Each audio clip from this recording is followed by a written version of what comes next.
Andy Cuomo gets himself another accuser as the charges stack up and people start to forget about the fact that he killed all those people in the nursing home. Joe Biden pushes for Amazon to unionize because he's really got a say in all of this here. Minneapolis makes their courthouse into a fortress as they get ready to go into the Derek Chauvin trial and what happens there.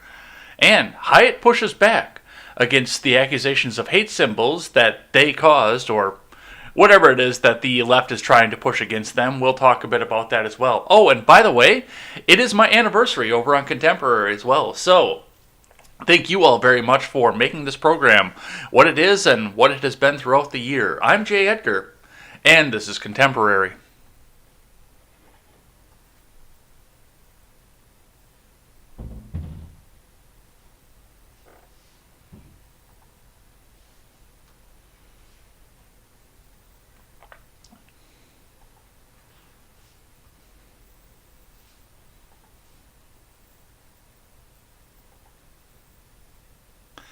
Good morning, everybody. Welcome to Contemporary. My name is Jay Edgar. It has been a year, you guys. We did it. We made it through. I never thought that I was going to be able to come back and do something like this, but here we are. 12 months later, March 2nd, 2020 was the first day of Contemporary. In February, I decided to start forcing myself to get up early in the morning to start doing a morning show before I went to work every day and just catch us up on the news of what happened the day before. And of course, it helped me do many other things. It wound up being where I went to go and get all my news sources to do what was then Ed's World and what is now the Red and Ed Show. So it's helped me off on that aspect of this, but it's been great sitting here, hanging out with you guys in the morning. And I see a lot of regular names, and I see a lot of new names as well, so I'm pretty happy to see you guys here and hanging out and coming in and chatting. I've got Ron Helton, who has been here since the beginning, which is pretty awesome here. So, yeah, we've been doing this for a year. It's incredible where we've sat and where we were from the first episode to now because, just about now we were sitting there ready to go with 15 days to slow the spread. And now here we are, a year later, still locked down with a new president who's sitting here saying that we need to possibly be masking up for another year. But people seem to be forgetting about the commie coup hysteria, sitting in, looking at the fact that Andy Cuomo, who was once considered a front-runner for 2024 because it was assumed back when we started the program that Trump was going to win the election in a landslide because the economy was still just fucking trucking along.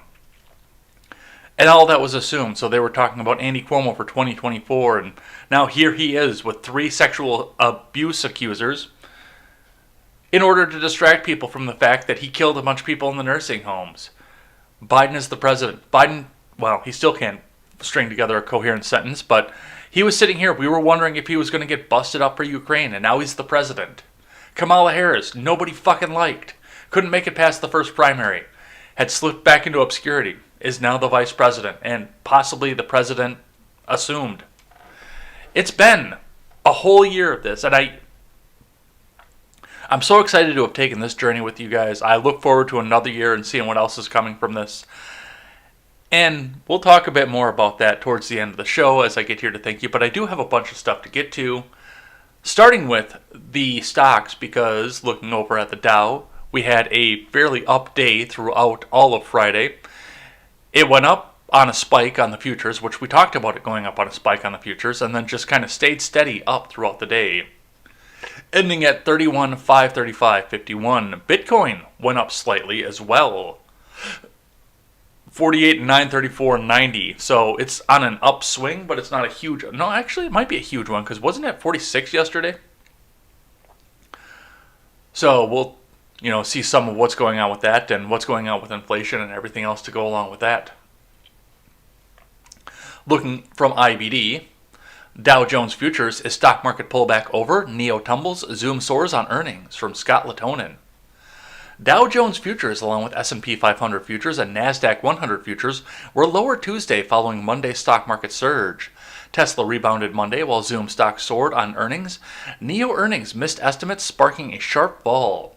On Monday, the tech-heavy NASDAQ composite jumped 3%, its best day since November 4th. The S&P 500 moved up 2.4%, while the Dow Jones Industrial Average traded up 1.95%. Among the Dow Jones leaders, Apple advanced 5.4% Monday, while Microsoft rallied nearly 2%. In today's stock market, Visa is in a buy range above a new buy point. Tesla raced more than 6% higher on Monday, snapping a 2-day slide. After the stock market closed on Monday, Zoom Video reported strong quarterly earnings results. Zoom stock surged 10% in extended trade. Meanwhile, Chinese EV leader NIO missed earnings estimates late on Monday. Among the top stocks to watch, RH and Target are approaching new buy points amid the current stock market pullback. Microsoft, Target, and Tesla are IBD leaderboard stocks. RH was Friday's IBD stock of the day. And it's interesting, we're still looking at the stock market. That wasn't an initial feature of Contemporary, but after the crash happened just a few weeks after, I started looking at and see where we were going to go and what was going to happen. Was it going to be a recovery, or were we going to go further into the hole? And it came up, and we wound up being higher than before. So, on the futures, ahead of the stock market open, Tuesday, Dow Jones futures inched lower, while S&P 500 futures lost 0.1% versus fair value. NASDAQ 100 futures dropped 0.1% versus fair value. Remember, trading in Dow Jones futures and elsewhere doesn't necessarily translate into actual trading in the next regular stock market session. On Saturday, the House passed the $1.9 trillion stimulus plan, including $1,400 stimulus checks for many Americans and $1.3 trillion of wasted spending in numerous other places.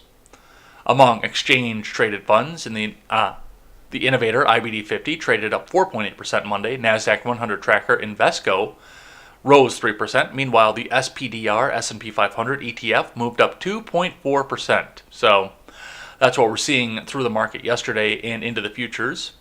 Let's see what Market Watch has to say. S&P 500 scores best day gain in about 9 months as March kicks off with a brighter economic outlook. They're not telling you about the fall. From Mark DeCamber and Sunny O. U.S. stock market benchmarks surged Monday with the S&P 500 booking its best day of gains since June, as a gauge of manufacturing activity showed the economy was picking up steam at the start of the year. Strategists also attributed the enthusiasm to a cool down of last week's rapid rise in bond yields that had unsettled the bullish mood on Wall Street and threatened to offset the easy money policies implemented by the Federal Reserve. The Dow Jones Industrial Average rose 603.14%, or 2%, to end the 31,535.51, booking its best daily gain since November 9th, according to Dow Jones market data. The S&P 500 climbed 90.67 points, or 2.4%, to finish at 39,0182, its best daily gain since June 5th. The NASDAQ Composite added 396.48 points, or 3%, closing at 13,588.83 for its best day since November 4th. The Russell 2000 on small capitalization stocks rose 3.4% to end at 2275.32. It was its sharpest daily percentage gain since January 6th. So, looking at what the markets were doing throughout the day yesterday, it looks like everything looks like it's great up, but people are looking and saying, "Oh well, people are getting money back in their pocket, and hey, it's gonna be magic, and Biden's gonna be the president. Everything's gonna be hunky dory, and everyone's gonna get $15 an hour. Everyone's gonna unionize." And really, honestly, a lot of the stuff that we're seeing come out of the federal government right now is going to be a draw and a drain on the government, on the economy.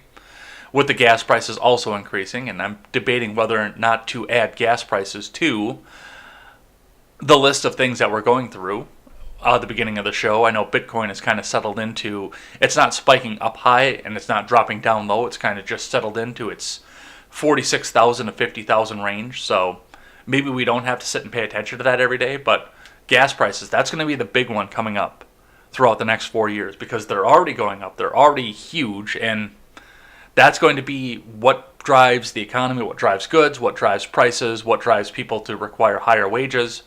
So definitely something to watch. All right, looking over at Politico.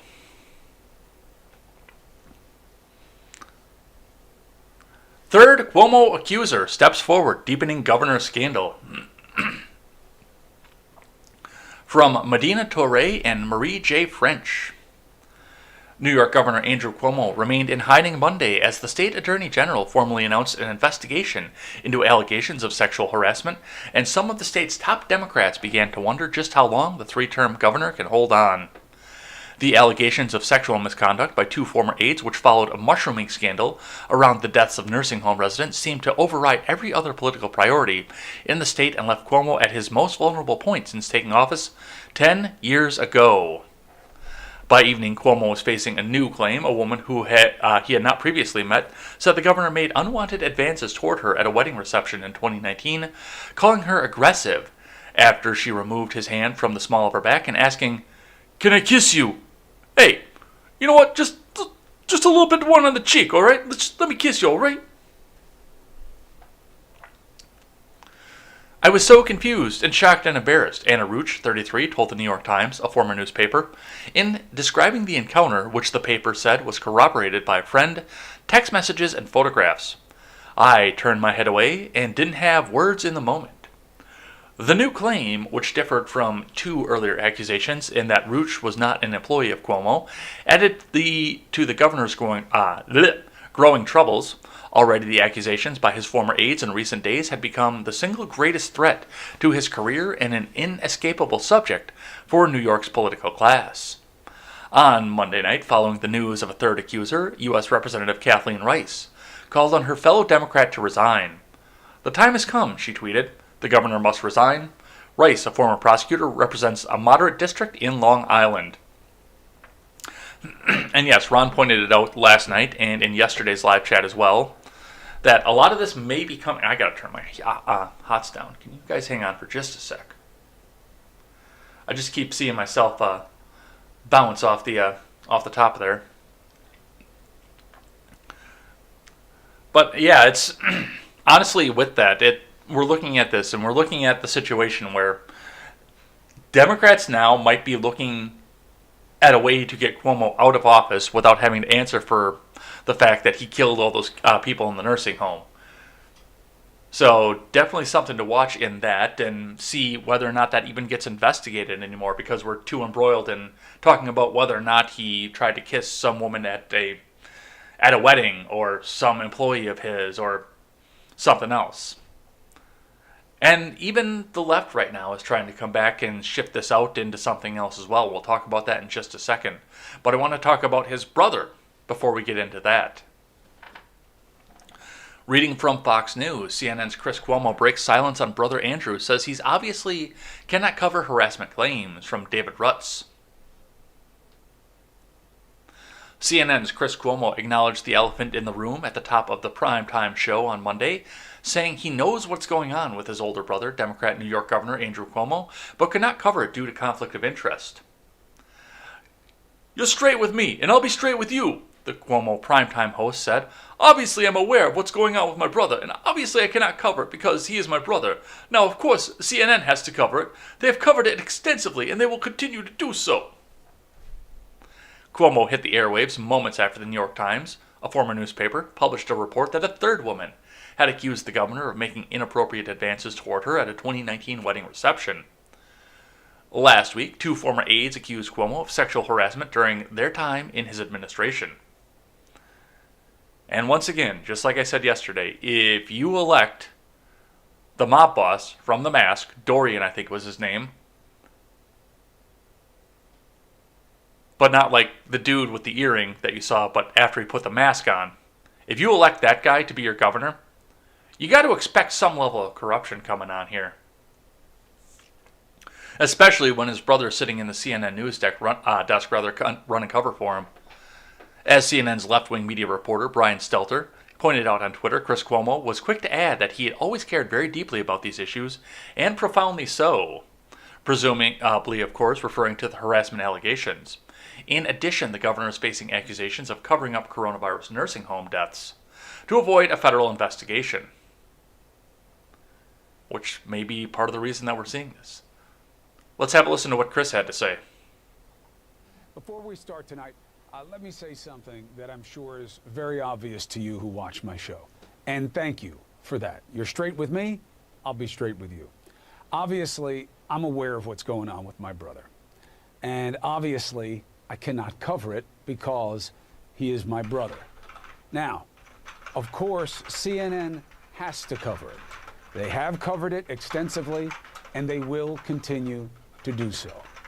I have always cared very deeply about these issues, and profoundly so. I just wanted to tell you that. There's a lot of news going on that matters also, so let's get after that. Before we start tonight, let me say something that I'm sure... Cuomo went on, I've always cared very deeply about these issues, and profoundly so. I just wanted to tell you that. Oh, now you're going to take me into another tweet. Dude, screw you guys. There we go. Let me say something that I'm sure is very obvious to you who watch my show. And thank you for that. You're straight with me, I'll be straight with you. Obviously, I'm aware of what's going on with my brother. And obviously, I cannot cover it because he is my brother. Now, of course, CNN has to cover it. They have covered it extensively, and they will continue to do so. I have always cared very deeply about these issues, and profoundly so. I just wanted to tell you that. There's a lot of news going on that matters also. He cares very profoundly, people. Just keep that in mind and pay attention to that. And, you know, there's no conflict of interest here whatsoever. He cares so deeply. So that's what we're seeing from that. But now the left is trying to turn this back around on the right, and I'll read this article, or at least a portion of it, and then I will tell you why this is different. From CNN, women allege sexual misconduct against North Carolina GOP lawmaker as his biography is under new scrutiny, from Devon Cole and Sunlen Serfati. Republican Representative Madison Cawthorne is facing allegations of sexual harassment and misconduct by several women who say he put them in uncomfortable situations when he was a college student, with the former classmates detailing to CNN on Monday how the rising star of the conservative right would use fun drives as a way to make unwanted advances on them. Allegations of sexual misconduct by Cawthorne, who at age 25 is the youngest member of Congress, have followed him since he launched his run for North Carolina's 11th congressional district. But the claims have gained renewed attention as the freshman congressman's popularity has steadily increased in some Republican corners following his moves earlier this year to Washington, where he's closely aligned himself with some of his far-right colleagues. Far-right. And former President Donald Trump's lie that the November election was illegitimate. Cawthorne has repeatedly denied wrongdoing since the allegations first surfaced, and his office pointed CNN to a September 2020 statement from the lawmaker in which he said, "I've never done anything sexually inappropriate in my life." The women alleging misconduct against the congressman are former classmates of his at Patrick Henry College in Virginia. Cawthorne attended the private Christian school for a short time in 2016 before dropping out, and it was during that time that the women say he made unwanted advances on them. His MO was to take vulnerable women out on these rides with him in the car and to make advances, Caitlin Coulter, one of Cawthorne's former classmates, told CNN in an interview. Coulter said that she was taken on something Cawthorne called a fun drive, where he asked about her purity ring and her sexual experiences. She says she felt something was off and shut down the conversation. He got really upset and whipped the car around and started going back to campus at 70 to 80 miles an hour on these one-lane roads, she said, and it was really scary. So, Cawthorne, the dude in the wheelchair, of course, is coming out with these allegations against him. And, you know, if they're true, then it's kind of scummy, especially considering the fact that he said he's never done anything sexually inappropriate. But there's a big difference here between what Cawthorne did and what Cuomo did. And it is the level of power that's involved with this. Now, Cawthorne is doing something that I'm sure that a lot of college kids have done. Taking a girl out on a back road to go and try and make out and possibly do something more. That was a big MO for a long time. Hell, it was the third subplot for Grease, for God's sake. So a lot of this has happened all the time, and he got shot down, and, he got pissed, his ego bruised, and he sped back to campus at a high rate of speed. Still probably wasn't right, especially if the girl wasn't into it, especially if she's wearing a purity ring. It probably still wasn't right at that point, but, it's shit like that happens, and especially if he's lied about sexual impropriety at that point, then yeah, okay, we need to look into this. But that is a far cry difference between a 20-something college student who has almost no power in the world and the governor of fucking New York, who is the son of a former governor of New York, who has a brother in CNN, at top brass at CNN too, who can run cover for him. There are worlds of difference between these two. Worlds and worlds and worlds of difference between these two things. So, like I said, with Cawthorne, yeah, okay, let's look into this. Let's absolutely see if there's something there, if there's something that needs to be addressed, if there's something that needs to be talked about. Let's absolutely look into this. But let's not pretend this is the exact same thing, like so many people over on the Twitter side are trying to at this point. It's not. It really isn't. Now, if Madison Cawthorne was doing this as a U.S. representative, saying, hey, baby, I can get you that intern job if you just, come back to my office and, that would be a completely different story, and that would be on par with what Cuomo is doing. Because now Cawthorne, is coming from a position of power. So that's what we have to see with that, and what we have to take this with a grain of salt. Absolutely, let's look into this and figure out whether or not Cawthorne does need to be either held in contempt for his actions, or what's the other word I'm looking for? The same one that they just did to Liz Cheney. Censured, that's it. If he has to be censured for his actions, absolutely, let's have an investigation into it. Let's see if there's something there.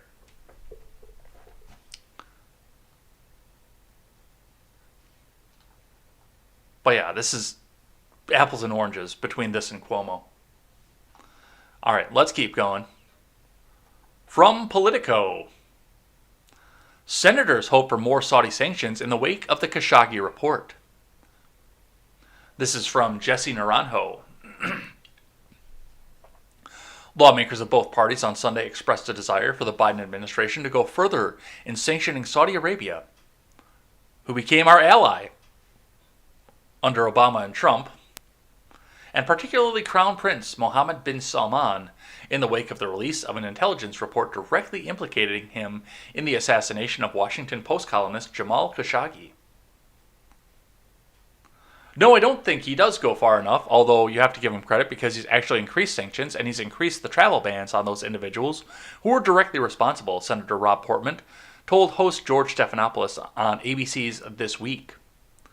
The Biden administration on Friday released a long secret intelligence report in which the U.S. officials for the first time directly implicated the Crown Prince in the brutal murder of Jamal Khashoggi in the Saudi consulate in Istanbul, which used to be Constantinople, in October of 2018. President Joe Biden stopped short of sanctioning Salman himself through the Treasury Department. Though the Treasury Department unveiled sanctions against others directly involved in the killing, and the State Department announced a policy allowing the U.S. to restrict visas to those who target journalists. I don't think anybody thinks that the Crown Prince was not responsible, in other words, that he knew about it and that he approved of it, Portman continued. So I do think there ought to be something additional that focuses on him.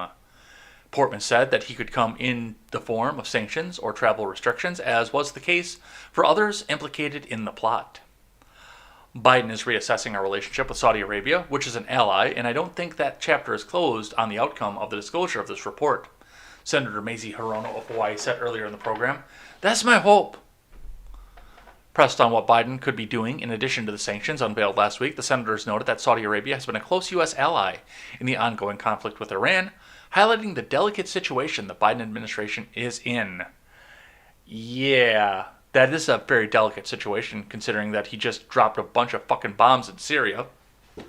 And now he wants to throw economic problems against Saudi Arabia, which absolutely, if they killed an American journalist, then they should be held accountable. But to throw it against the entire country on top of this, I don't know, man. We're looking down the barrel of another Middle East war, and I'm not thrilled about it by any stretch of the imagination.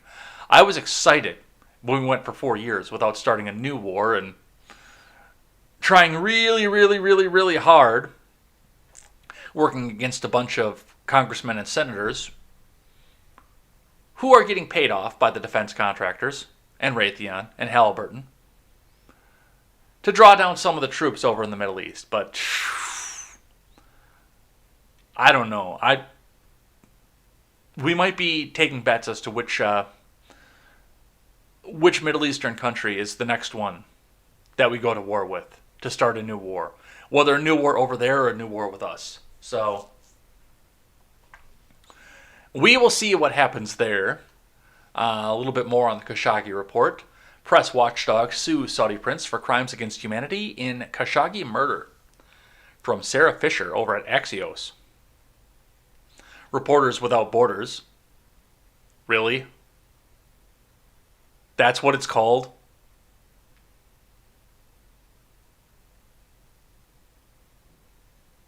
Okay, I can see Doctors Without Borders because they're actually providing humanitarian aid. But Reporters Without Borders, really? A global nonprofit defending press freedoms filed a criminal complaint against Saudi Crown Prince Mohammed bin Salman and 4 other Saudi officials for the assassination of Washington Post contributor Jamal Khashoggi and for other crimes against journalists. It's the latest organization to demand accountability from top Saudi officials following the U.S. intelligence report released last week that assessed the Saudi prince approved the 2018 operation to capture or kill Khashoggi, a prominent government critic. Aren't you glad you have your First Amendment over here? Because yes, they can absolutely get away with that over there. It ain't right. It absolutely isn't right. But other than the U.S. intervening, there's really nobody to stop them either. The lawsuit filed on Monday with the German Public Prosecutor General also addresses 34 cases of journalists that have been jailed in Saudi Arabia. The complaint alleges that those journalists, as well as Khashoggi, have been victims of several crimes against humanity, including willful killing, torture, sexual violence, and coercion, enforced disappearance, unlawful deprivation of physical liberty, and persecution. A crime against humanity is a widespread and systemic attack committed by individuals in full knowledge of this attack against the civilian population, RSF said in a statement.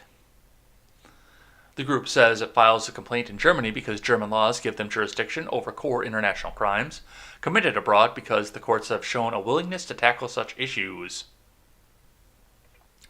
In Saudi Arabia, journalists who are a civilian population, according to the international law, are victims of a widespread and systemic attack for political reasons in furtherance of state policy aimed at punishing or silencing them. The 5 suspects identified in the complaint are fully responsible, RSF said. German prosecutors will now decide whether to take up the case, but there's no guarantee that they will. And yes, we can look at this as a civil case. Unfortunately, there's no really real way to put this into a criminal aspect like there would be if there was a First Amendment because, that's what they do. They go after people who make them look bad. Middle East is going to do what Middle East is going to do. But civilly, yes, they can hold them liable for the deaths and wrongful deaths of the people who aren't citizens of the country. And yes, they can go through the courts and do that. So, as far as going through Germany, I don't know if that was the proper avenue to do that. We will see what happens with that. But the reports coming out are pushing people. And I don't know where it ends. So, we will see there. I've got another one here on Khashoggi from Yahoo News, which I believe came, I don't know why it unloaded, but okay, there it went. No, that did come straight from Yahoo News. Which one do I have that came from Business Insider? Oh, that one. That one came from Business Insider. Khashoggi report spurs 9/11 families to push Biden for more Saudi disclosures. From Michael Isikoff, Chief Investigative Correspondent. Seizing on the new disclosures about the murder of Jamal Khashoggi, the families of September 11th victims are appealing to President Biden to release still classified documents about an FBI investigation into the Saudi role in the terror attacks that were blocked from public release by the Trump administration. In a letter to Biden and Attorney General designate Merrick Garland, an advance copy of which was shared with Yahoo News, family members say their lawsuit against the Saudi government for alleged complicity in the attacks has been repeatedly thwarted in recent years by the refusal of the FBI and the Justice Department to turn over key documents. The letter will be sent later this week, after Garland's expected confirmation.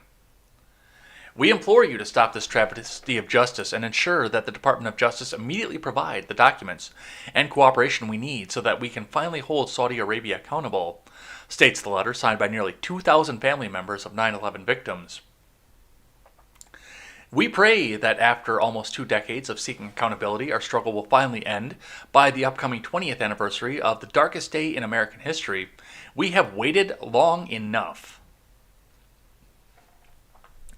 The letter comes just days after Biden's Director of National Intelligence, Avril Haines, released a report that pinned the responsibility for the brutal October 2018 murder of Washington Post journalist Jamal Khashoggi on Saudi Crown Prince Mohammed bin Salman, the country's de facto ruler.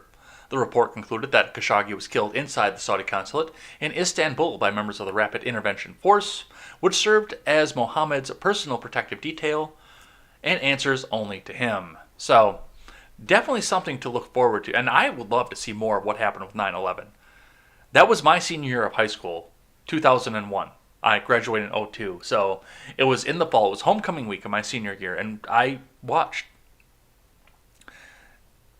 Not necessarily as the world changed. I mean, yes, a lot of people died from that, and that by itself shouldn't have changed the world, but the fact of the government coming together and saying, okay, well, now this happened, and now we can use this to enact the agenda that we want. I am not a 9/11 truther that comes out and says that the Bushes actually did 9/11 with the help of the Clintons in order to make their caliphate and their 1,000-year Reich where everybody's peaceful and everybody sits and submits to them. I'm not that kind of person. But I also know that a Bush is the kind of person who will never let a good crisis go to waste. So as soon as he has that ability to come back and tamp down on American freedoms, with the blessing of Congress, he's going to do that. And bada fucking boom, we have the Patriot Act. But I would love to see the reports on that and just see what actually happened with this and how it went, because we've been fed a lie for 20 fucking years. So, here we go. Throw it out. Bring it out into the world so we can see it all. All right. Let's look at Politico here for a second. Progressives push to squash Senate filibuster after minimum wage defeat. This is from Marianne Levine, Laura Barron Lopez, and Sarah Ferris. Progressives are willing to accept defeat on the minimum wage for now and vote for President Joe Biden's coronavirus relief package, but they're channeling their energy into a renewed push to kill the filibuster. One day after the Senate parliamentarian effectively forced a $15 an hour minimum wage hike on out of Democrats' coronavirus relief package, leading liberal activists are racing to turn their bitter setback into opportunity. They need to sacrifice a key Biden priority in order to ensure a COVID aid bill can pass the Senate, with a simple majority has handed progressive lawmakers and their allied groups a new talking point in their long-running quest to eliminate the legislative filibuster. We promised a $15 an hour minimum wage, said Representative Pramila Jayapal, chair of the Congressional Progressive Caucus. So if that $15 an hour minimum wage isn't in this package, we're going to have to figure out a way to get it through. And if that means reforming the filibuster, we should reform the filibuster.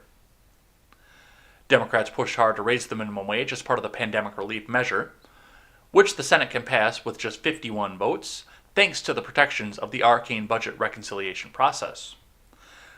But now that the Chamber's parliamentarian has ruled out adding the wage hike to the coronavirus bill, progressives see nuking the filibuster outright as their best and perhaps only chance at getting to $15 an hour. And further devaluing the currency and putting more people out of a job. and putting them up on that government dole. Aren't you excited for the government dole, people? And of course, this is something that's been a long time argument. Even going back into the Obama days and somewhat into the Bush days as well, because, hey, we got to get our agenda passed here, but that pesky filibuster, we can't do that.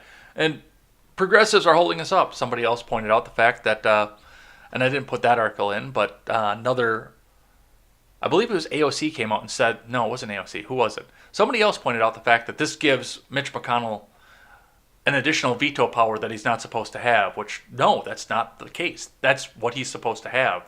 Government is supposed to run slowly. Government is supposed to be slow. It's supposed to sit back here and stall. That's why we have local government.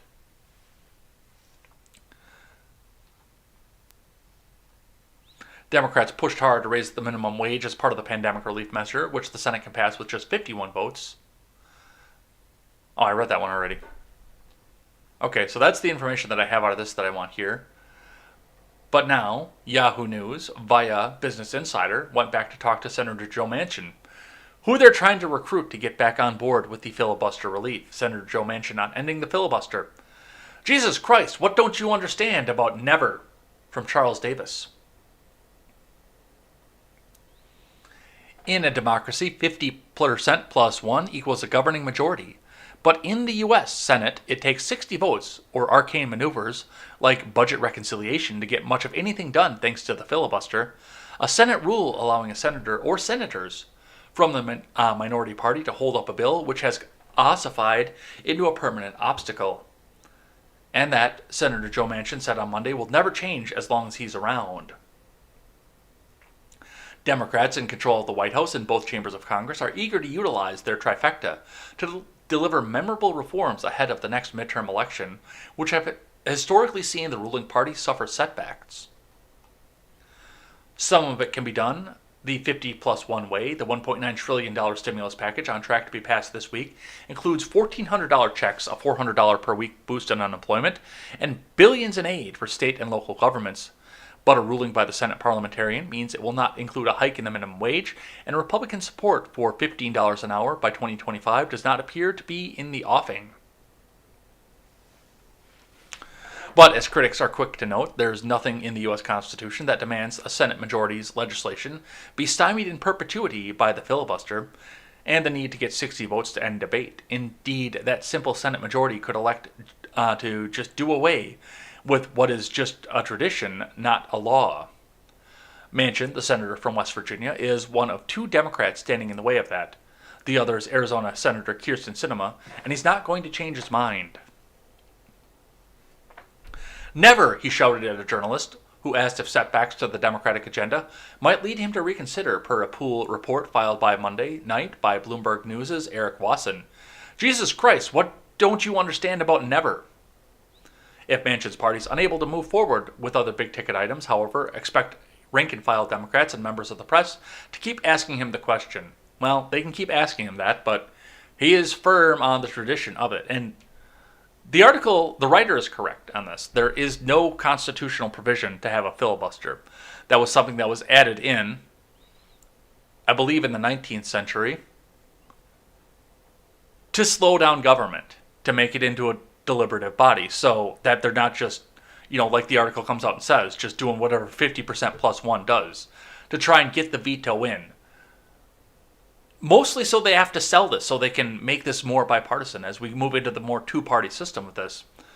In order to make this so it's not just majority rule tamping down on the minority, which give Democrats the opportunity, and they're going to do that. And hell, give Republicans the opportunity, and they're going to do that. Give them the opportunity, and yes, they will tamp down, and they will force their agenda down people that don't want their agenda. It's a stopgap to prevent radical legislation from going through. And given what we're seeing, especially given the fact that it's double, and we're seeing in a point where we're at another massive budget deficit and almost $30 trillion in national debt,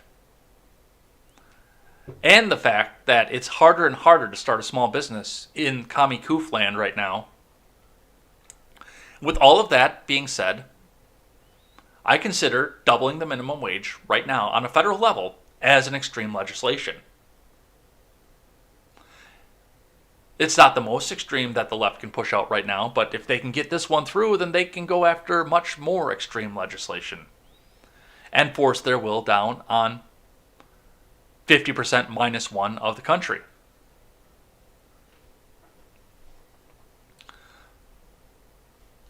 So we will see what comes from this. I'm sure that Manchin's not going to go. I think they might be able to pressure Sinema into it because they're bringing sexual orientation issues into it, because Sinema is the first openly bisexual senator.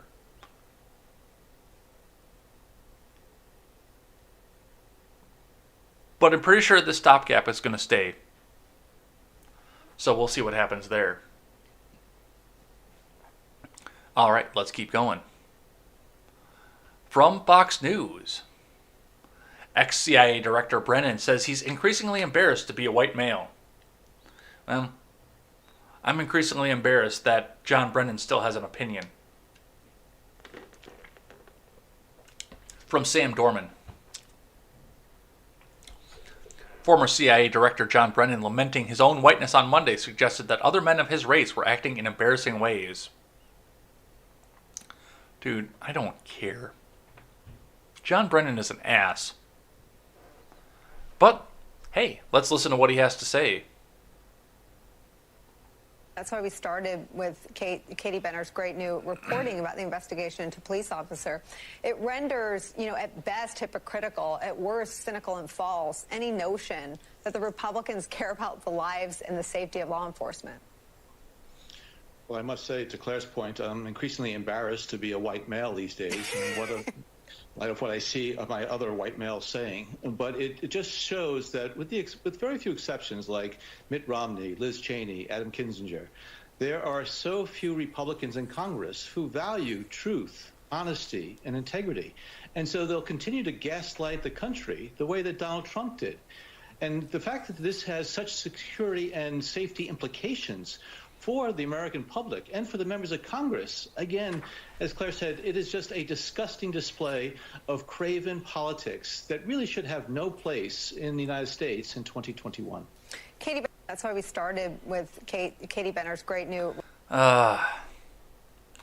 She, Brennan, and Senator Claire McCaskill of Missouri were arguing that Republicans had lied about the truth of what happened during the riots on January 6th because they're going to milk that fucking event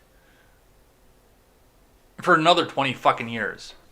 They keep saying in Congress and in the Senate and in the news media that this is the new 9/11, which tells me that, yes, they're going to pull everything they can out of this for the next 20 fucking years. It wasn't that bad. I'm sorry. I don't care what you think that this was. All it was a dude stole a podium, a woman got shot by the police, which I thought that was a sin beyond fucking sin, and a bunch of other people got into the Capitol, pulled out their phones, and went. That's what that was.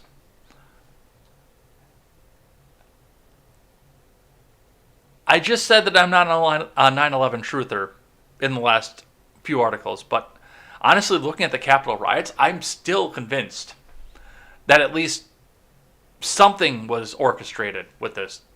I don't necessarily think that Congress planned to have people come in and get Ashley Babbitt shot. But just the fact that they had a 20,000-page domestic security bill the day after the January 6th selfie fest leads me to believe that somebody knew something somewhere. So, I don't know. Let's talk about Chris Wray going down the January 6th riots as well. This is archived from the Capitol Gazette. FBI Director Chris Wray to face questions on Capitol riot preparations. Aftermath from the Senate panel from Eric Tucker via the Associated Press. FBI Director Chris Wray is set to testify for the first time since the deadly January 6th selfie fest at the U.S. Capitol, with lawmakers likely to press him on whether the Bureau adequately communicated with other law enforcement agencies about the potential for violence that day. Questions about the FBI's preparedness for the riot and investigations into it are expected to dominate Wray's appearance Tuesday before the Senate Judiciary Committee. He's also likely to be pressed on how the FBI is confronting the national security threat from the white nationalists and domestic violent extremists, and whether the Bureau has adequate resources to address the problem.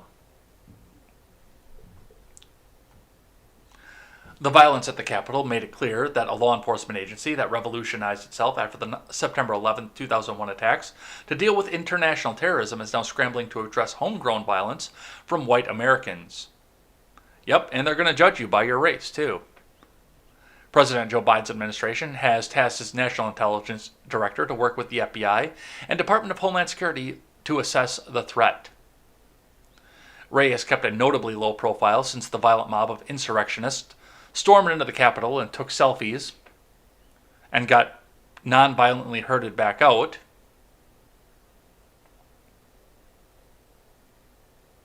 Two months ago. Though he has briefed lawmakers privately and shared information with local law enforcement hearings, Tuesday's oversight hearing will mark Wray's first public appearance before Congress since before November's presidential election. The FBI is facing questions over how it handled intelligence in the days ahead of the riot, and whether warnings of it had potential violence reached the correct officials. Last week, for instance, the acting chief of the Capitol Police said a January 5th report from the FBI made its way to investigators within the police force and the department's intelligence unit, but was never sent up the chain of command. The report warned about concerning online posts foreshadowing a war in Washington the following day. The FBI has said the report, which it says was based on uncorroborated information, was shared through its Joint Terrorism Task Force. And that's going to be the hearing that I'm actually going to be interested to see. Because I want to see exactly what it was the FBI knew. And honestly, if there was some sort of other government involvement going to this. Speaking of security in the Capitol at this point, I've got one here from Upper Michigan source, TV6 out of Gwinn, Michigan. Michigan National Guard Representative Bergman responds to reports of substandard food provided to troops during D.C. deployment. From TV6 News Team, the Michigan National Guard and U.S. Congressman Jack Bergman are responding to reports of substandard food served to troops while on deployment in Washington, D.C. According to pictures from TV6 sources, some food provided to Guard troops was not edible.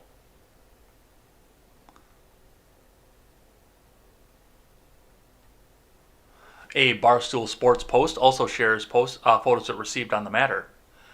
The Michigan National Guard released the following statement to TV6 and Gray News when asked for more information. The Michigan National Guard finds the reports of undercooked and poorly prepared food provided to our service members in Washington, D.C. very concerning. The first-hand accounts and pictures of undercooked food being served clearly show that what is being given to Michigan service members is unacceptable. As soon as the first reports were received, Governor Whitmer called Acting Secretary of the Army John E. Whitley to communicate Michigan's concerns. Other Michigan senior leaders also engaged at the highest levels of the federal government to inform those in charge and ensure they knew about our displeasure with the conditions. Every assurance was given that the issue would be addressed and corrected.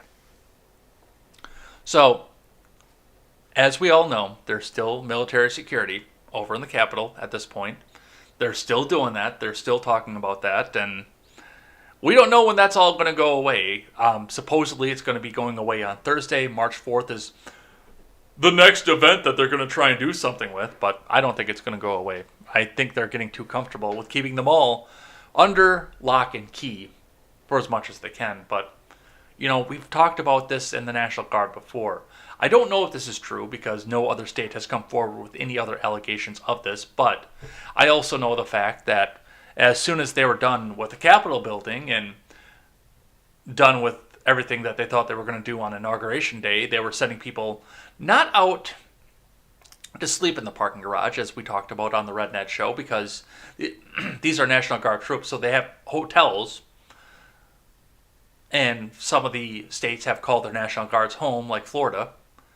But they were sent out there and shoved out there on a 30-degree day to go and take their breaks because they had nowhere else to go with one outlet. So, I mean, treatment of the National Guard soldiers in D.C., they've got a record of that being shitty already. So I have no corroboration for this, but I believe it. I believe it's possible. Definitely needs another look into conditions, definitely needs an investigation into it, but I believe it's possible. And we will see what comes back up out of this. All right, let's go to Insider, archived, of course, because they don't let you read the articles if you have an ad blocker on. Easy Ad Blocker is one of the best ad blockers out there, by the way, and it's free, so give them a check if you're sick of looking at ads. And archive.vn will put everything right up so that if you get the ad blocker notice and you put the link into archive.vn, it'll give you the page, whether somebody archived it before or whether it's a new archive, without the ad blocker interruption up in front of you. All right. From Insider, Hyatt Hotels says it's taking claims that the CPAC stage was inspired by a Nazi rune very seriously and called the hate symbol abhorrent. Hyatt Hotels Corporation called the hate symbols abhorrent after the stage at the 2021 Conservative Political Action Conference, which took place at Hyatt Hotel, resembled a Nordic rune that appeared on Nazi uniforms. CPAC was held Thursday to Sunday at the Hyatt Regency in Orlando, Florida. Some people on social media noted that the event stage, which hosted speakers, including the former president, was in the shape of an Odal rune, with tweets like this going viral. Has anyone noticed the shape of the CPAC stage? It's the Odal rune, SS insignia. It wasn't the SS, first off, because the SS was legitimately two S's side by side. It was an obscure regiment of Nazi soldiers who were working, I believe, in the Aral Mountains. I don't know. I looked into this specifically for what we talked about last night on the Red Net Show. As Insider's Kelsey Vlamis reported, the symbol was used on some Nazi uniforms and has since been used by some white supremacists, but it is a centuries-old symbol that has also been used in non-extremist contexts. We take the concern raised by the prospect of symbols of hate being included in the late stage design at CPAC 2021 very seriously, as all such symbols are abhorrent and unequivocally counter to our values as a company, Hyatt Hotels Corporation said in a Sunday statement, according to Reuters. So, Hyatt added that the stage design and all other logistics were managed by the American Conservative Union, the group that organizes the conference, and not the hotel group, Reuters reported. Honestly, just looking at the fact that they've got two catwalks going back beyond the stage, and then a catwalk sitting up in front of the screens, yes, I can see the shape of the room. I can absolutely see that. But I can also see the functionality of the stage. The stability of it, the carpentry that goes into it, the engineering of it, and the utility of the shape. I look at this as an unfortunate coincidence. I never attribute to malice what can be explained away by stupidity. And I also understand the fact that people are legitimately going out and looking for anything that they can do to come out and say, oh, look, Trump, he's a Nazi. He's a Nazi. Look at him. He's a Nazi. He's the most evil Nazi there is. The most evil Nazi there ever was. So people are going to look at this and they're going to find something. The outcome was already determined. Now they just had to go and find the evidence. So, and as I said last night, and as I said yesterday morning, I had legitimately never seen this rune before Saturday. One of the callers on the call-in show called in and talked about the symbology, and I had to look it up because I had never seen this rune before, ever. But apparently it's the most well-known symbol. Move over, swastika. We have the Odal rune now. So, that's what we see from that. All right, I've got one here from the New York Post. Trump and Melania got the COVID vaccine before leaving the White House. From Stephen Nelson. Okay. Don had the commie fucking coof already. Why the hell did he get the vaccine? That I don't understand. One of my friends did the same thing. She went out and she got the commie coof and then went out and got the vaccine anyway, both doses, and felt like shit afterwards. This is from Stephen Nelson. Former President Donald Trump and former First Lady Melania Trump were vaccinated for COVID-19 in January, the Post has confirmed. The shots were administered privately at the White House before President Biden took office. A person with knowledge of the inoculation said. Trump, 74, publicly battled the virus in October and was hospitalized for 3 nights at the Walter Reed National Military Medical Center. The former First Lady, 50, also tested positive for the virus in October, but was not taken to the hospital for treatment. Many political figures publicly took their shots to help boost public confidence, including Biden and former Vice President Mike Pence. Trump delivered his first speech as an ex-president on Sunday to the Conservative Political Action Committee and touted spearheading the successful development of vaccines within a year of the commie fucking coofs outbreak.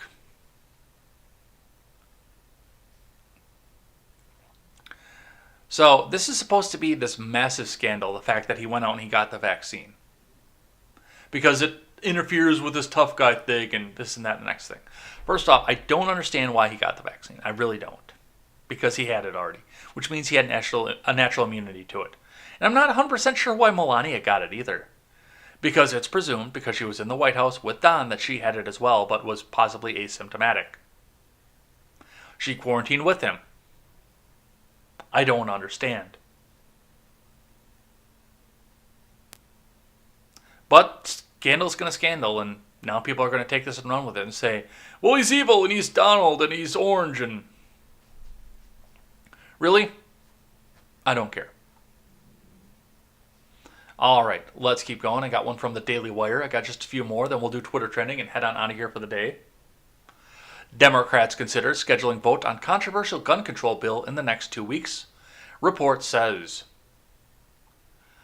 The Biden administration is reportedly considering scheduling a controversial vote on a gun control bill in the next couple weeks.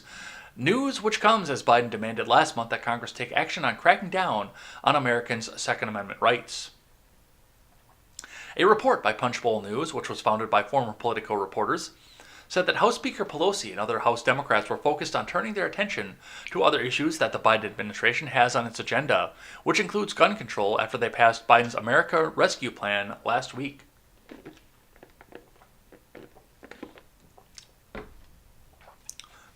The report said the Democrats plan to push through as much legislation as they can over the next 2 weeks.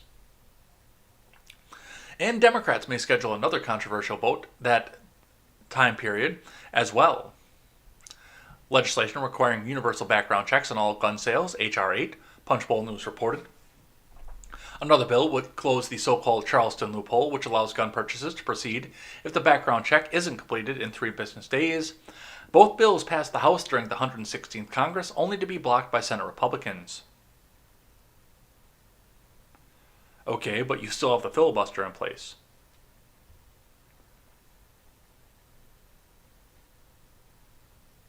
Where do you think this is going to go? What do you actually think this is going to do? The National Rifle Association tweeted out a warning that Biden's extreme gun control agenda would be brought before Congress sometime in the next couple of weeks. Sources in D.C. report that Congress will be voting on Biden's extreme gun control legislation as early as next week, the NRA tweeted. Possible that they will bypass committee procedures. Stay tuned, NRA members. And of course, this is something that the NRA can make money off of, so they're going to actually do something about this one. But when it's bump stock bans, hey, they're just going to roll over and say, no, it's okay, you don't really need that fucking bump stock anyway. Stop asking us to do stuff. The NRA is a cuck organization. Gun Owners of America is way better than the NRA. Way better. And as I said, I don't know where you think this goes past the Senate. I don't know where you find 10 votes to get this through the Senate filibuster process. Apparently they're there. Apparently they exist because they're going through with this. But the next question is, and I know a lot of people are disappointed with the Supreme Court right now, but how do you get that past the Supreme Court? With constitutionalists on the Supreme Court, how do you get that passed there? So, that's what we see from that. We'll be watching that one pretty closely. KTLA5 out of Los Angeles reports Minneapolis courthouse prepping with wire, concrete barriers ahead of officer's trial in George Floyd's death. From the Associated Press. Barbed wire and concrete barriers surround the courthouse where the former Minneapolis police officer charged with killing George Floyd will soon go on trial, a sign of the deep uneasiness hanging over a city literally set ablaze almost a year ago with anger over his death. Mayor Jacob Frey and Governor Tim Walz, both Democrats, were sharply criticized for failing to move faster to stop last summer's looting and destruction, which included the torching of the police station. Anything less than a murder conviction for Chauvin is likely to test them and the city once again. Jury selection begins March 8th with opening statements on March 29th. Floyd, who was black, because that matters, died May 25th after Chauvin, who was white, pressed his knee on Floyd's neck while he was handcuffed and pleading that he couldn't breathe. Chauvin faces second-degree murder and manslaughter charges. 3 other fired officers go on trial in August. Thousands of people took to the streets of Minneapolis after Floyd's death. Many demonstrated peacefully, mostly peaceful. But for several nights, the unrest spiraled into violence, with the stores looted and set ablaze along Lake Street, commercial artery that includes the 3rd Precinct Police Station, which was home to the officers who arrested Floyd. The station itself was eventually abandoned by police and burned by rioters. Some nervous neighborhoods formed watch groups, setting up checkpoints and sometimes armed patrols. The violence finally subsided after the National Guard troops arrived in sufficient numbers. So that'll be interesting to see. What's going to be interesting for me to watch on this one is whether or not BLM comes out. Now, we've seen a couple of things that popped off of this, like on the anniversary of the Daniel Prude killing. They had a very brief demonstration. Nothing wild went off of that. It's like BLM and Antifa didn't show up for that one. As far as what they saw in Rochester after the little girl got pepper sprayed, yeah, that they shook the fence for a night. And in other news, as we approached onto election time, we also saw the fact that a guy legitimately got shot for jaywalking. We looked at that at the end of last week.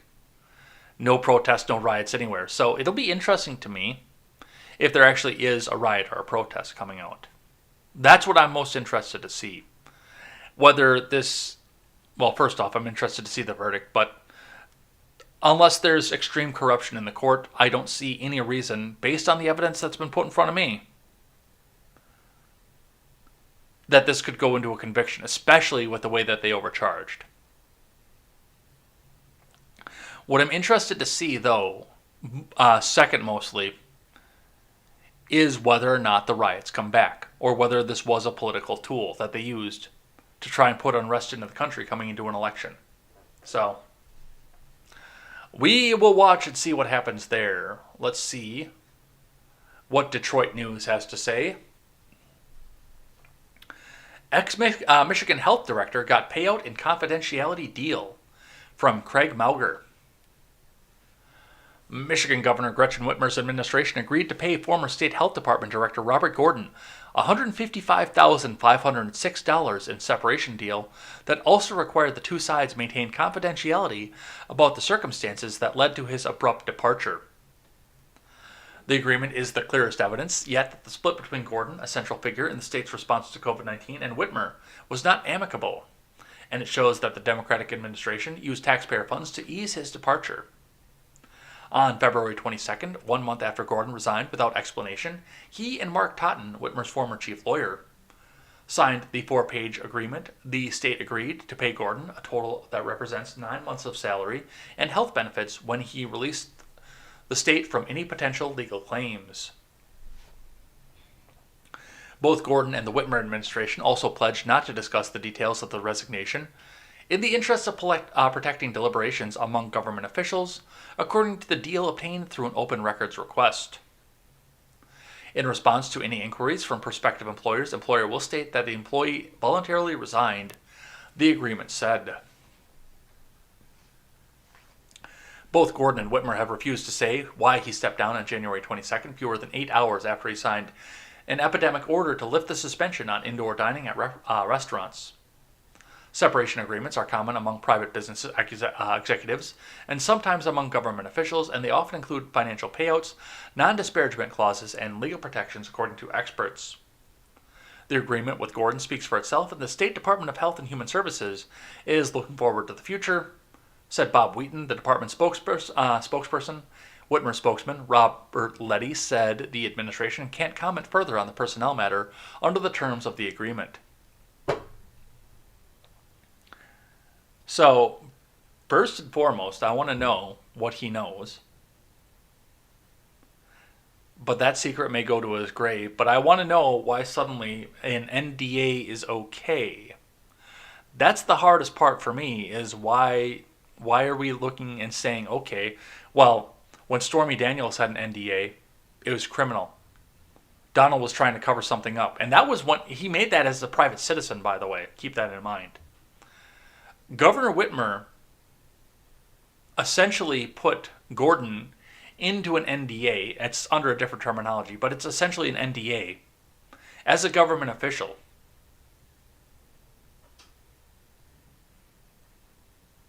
And that shouldn't be illegal. That shouldn't be constitutional. We should have more transparency in government. So, this gives me a sneaking suspicion that he knows something. Now, once again, no evidence. Innocent until proven guilty. But this is telling me just deep down into my craw that dude knows something. So, we will see what happens there, and if he leaks something or something comes off of this. But just the fact that he's on an NDA raises all kinds of red flags to me, especially given how hard people railed against NDAs 4 years ago, 3 years ago when we talked about Stormy Daniels. All right, well, I've got one here from Politico. Inside Joe Biden's decision to dive into the Amazon Union Drive. From Christopher Cadalago and Rebecca Rainey.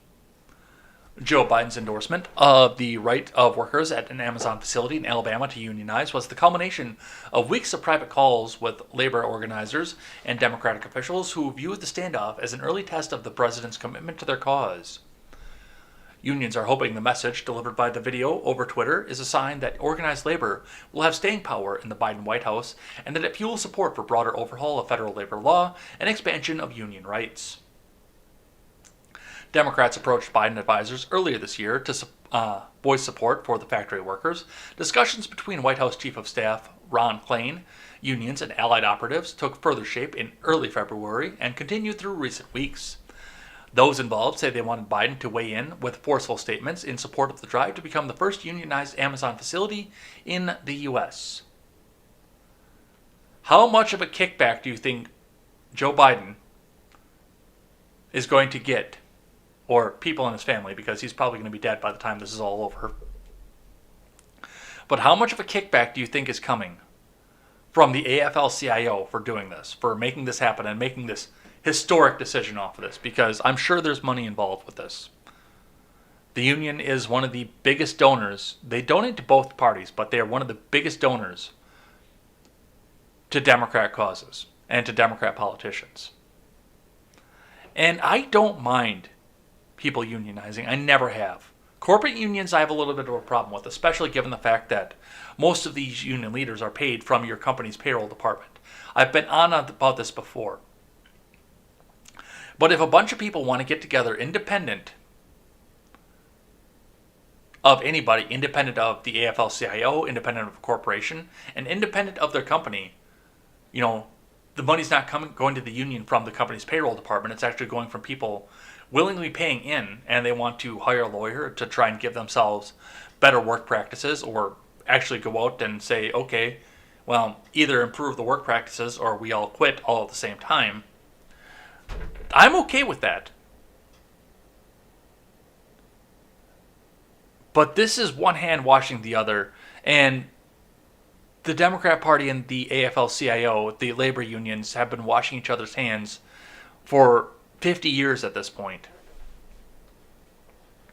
They are one and the same at this point. So, of course, Biden's going to weigh in on this, and of course he's going to come out in support of that because they're one of his biggest donors. He is beholden to them. And yes, the Amazon workers, when they get their paychecks, they're going to go in there and they're going to see union dues right on the company payroll statement. So the company payroll is paying the union to fight against the company payroll.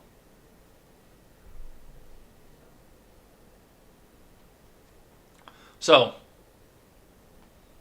we will watch this one, see what happens there. I do anticipate that this one unionizes just because of the times that we're in, just because of what's going on with that and the way that we're seeing politics run. I'm almost 100% positive that this particular facility unionizes. And it's going to be a historic statement. That's the other part of it, is the historicity behind it is going to make this, I mean, it's front and center in front of our news. It's a Politico front page news story. So we'll see what happens there. From The Blaze, Twitch apologizes for using Wimixon after online outrage from transgender activists and allies. Now, I've seen some rumblings about this, but I actually don't know exactly what went on with this and why people were pissed off, but I'm sure Carlos Garcia is going to tell us. Popular streaming platform Twitch, and it's always Twitch, by the way, apologized after a wave of online outrage from transgender activists and their allies over the use of the term Wimixon. While we originally wanted to use a word that acknowledges the shortcomings of gender-binary language, after hearing directly from you, including members of the LGBTQIAPPRMTGS+4, I think there's a 4 in there somewhere, community on Twitch, we will be using the spelling women moving forward, Twitch tweeted from their official account. Transgender activists excoriated Twitter because the term is seen as a transphobic, because it excludes the possibility of biological men who identify as women. No, it doesn't. It's one of the few things that it doesn't do. We want to assure you that we have and will continue to work with the LGBTQIAA plus GRNPPI5 community. We're still learning. Our good intentions don't always equate to positive impact, but we're committed to growing from these experiences, doing better, and ensuring that we're inclusive to all, Twitch added in a second tweet. The account tweeted their original tweet that was offensive to the transgender community, but screenshots were circulated by those angry at the message. And there it is, March's Wimixon's History Month. Join us in celebrating and supporting all the Wimixon creating their own worlds, building their communities, and leading the way on Twitch.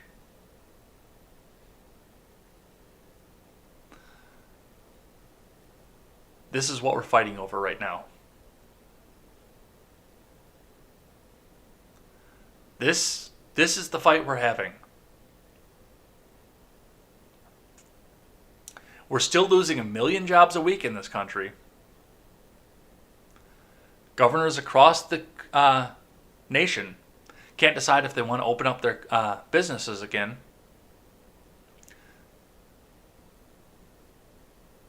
People have gone into destitution. Wages are going down. And businesses are going under. And this is what we're fighting over. Love it.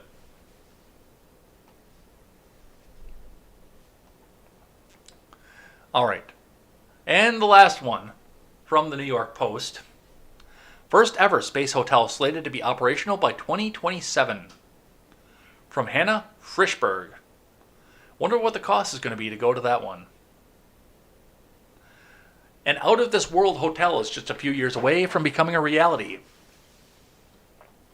This decade will see the start and completion of construction of humanity's first ever hotel in outer space, according to the group behind it, Orbital Assembly.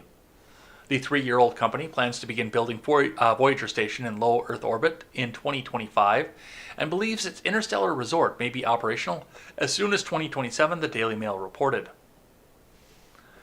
Renderings of the Celestial Hotel are cosmic chic. Individual pods are attached to a rotating wheel, with tubes connecting the different areas, forming an X as if the wheel's axle. Yeah, that's what it looks like right there.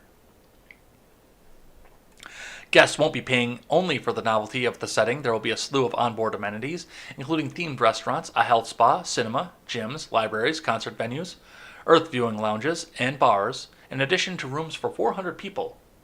Necessities, including crew quarters, air, water, and power, will also take up a portion of the spaceship. I don't think they'll have artificial gravity yet, though. As cool as that looks, and as much as they're trying to make that look like people will just be walking around like normal, I don't think they'll have artificial gravity yet by that point. I think they'll just be kind of floating around. Orbital Assembly hopes also to sell portions of the hotel to permanent stakeholders, including government agencies looking to use the space as a training center or landlords looking to create a villa aboard the craft. It will reportedly circle the globe every 90 minutes, and the circle's rotation will generate artificial gravity similar to that on the moon.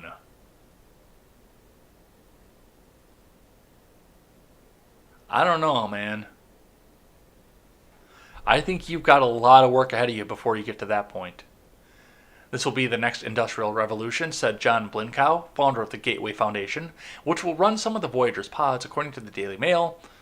The rotation aspect is vital, he added. Without gravity, people cannot viably be on space station for a prolonged time.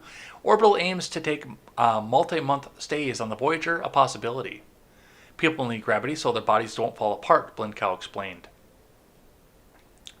A robot by the name of STAR, Structure Test Assembly Robot, is set to build the Voyager's frame in orbit once the company completes some gravity-related testing. So, well, it's ambitious. I'll give it that.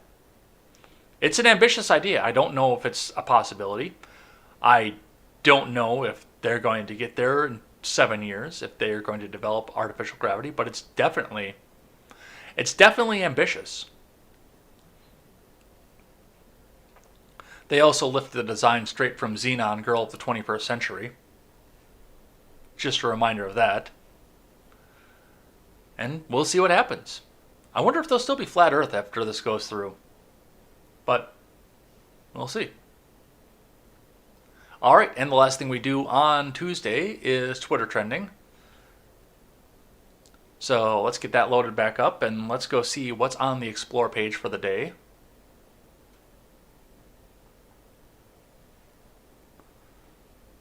On trending. Trending number 1, Dr. Seuss, because we talked about it yesterday, and now they're taking 6 Dr. Seuss books, including And to Think I Saw It on Mulberry Street and If I Ran the Zoo. They're not going to be published anymore because they're racist and insensitive. So you're losing 6 books from the Dr. Seuss catalog because they're racist. Number 2, Randy Orton. WWE stars respond to Soulja Boy calling the WWE fake. Dude, it is fake.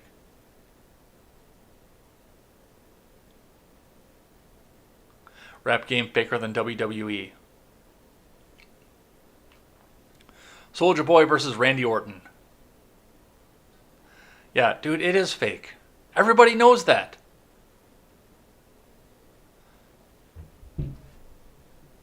How do you not know that? The stories are scripted. Now, yes, the athletics are real. Triple H tore his quads because the athletics about this are all real. But yeah, the storyline, that's all fake. These people go out, and it's just like politics too. These people go out and fight each other on screen for a week, beat the crap out of each other, in Congress's case, verbally, and in WWE's case, physically, and then they go into the same locker room and slap each other's asses and go to the same bars and drink. So, yeah, it's fake, and I don't know why this is even a controversy at this point. Number 3, Vernon Jordan. Vernon Jordan, civil rights activist and close advisor to Bill Clinton, dies at age 85. F's in the chat for Vernon Jordan. Even if I don't agree with his policies or his ideology, it's still sad. So, I'll throw one up. I don't know if the rest of you guys will because he was a civil rights activist and an advisor to Clinton, but I will throw one up. I will throw an F up for the dude. Godspeed. All right. The fourth one, because we'll skip Tuesday Vibe, is give white men a chance. The standards that some BM put on BW is mad. The shit they put us through, they never put non-black women because they know that we're loyal to them. Give white men a chance.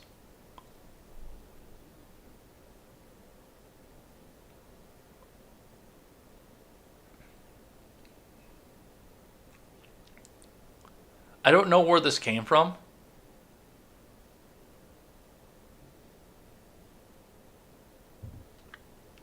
But it looks like there's an outrage coming up talking about helping black women go start dating white men.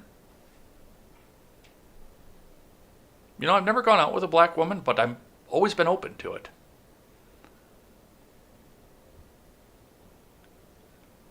The second celebrity crush that I had when I was a kid was Kelly Shaneen Williams, TV's Family Matters' own Laura Winslow. She was cute. I liked her. I absolutely would. So, yeah, if it's out there and it happens, it happens. All right. That'll be the fourth one. We got to throw one more up here. Texas Independence Day. Apparently it's today. From NBC DFW, Happy Texas Independence Day. 184 years ago, today, Texans signed their Declaration of Independence. And somebody, of course, had to comment on the top. Texas Independence Day, won't that be the day Texans break free from their extremist Republican overlords? Because you knew it was going to happen. What's one of the big ones, too, with Texas is, as it's laid out geographically, with the map drawn the way that it is, and the state lines drawn the way that it is, Texas actually has probably one of the best chances of going back and becoming an independent nation. They've got a decent economy. They've got their own power grid that's not connected to the rest of the power grids. They have their own manufacturing. People are fleeing from California to go there, so they've got money in there. Plus, they've got a shipping port. I know, like Wyoming talked about they were going to secede. Well, Wyoming has no shipping. So all that the U.S. would have to do is barricade the roads going into Wyoming on all the other states, and Wyoming is suddenly sitting there begging for mercy because they have an internal economy only. Texas actually has a good chance of going out and being independent. Again. I don't know if they're going to do it or not, but yeah. So, happy Texas Independence Day. I'm sorry that you had to come back and now get mistreated the way that you are by people in the comment section of this, but good on you for at least trying. You've done more than California has. And that's going to be it for the day, for Twitter trending and everything else. So, let's head on out of here. I'm really hungry and I'm ready to go get some breakfast, and I'm sure the rest of you guys are ready to go back to work, get started on everything else as well. So, thanks everybody who came by and hung out both today and through the entire past year. Yes, as I mentioned at the top of the show, this is my contemporary anniversary.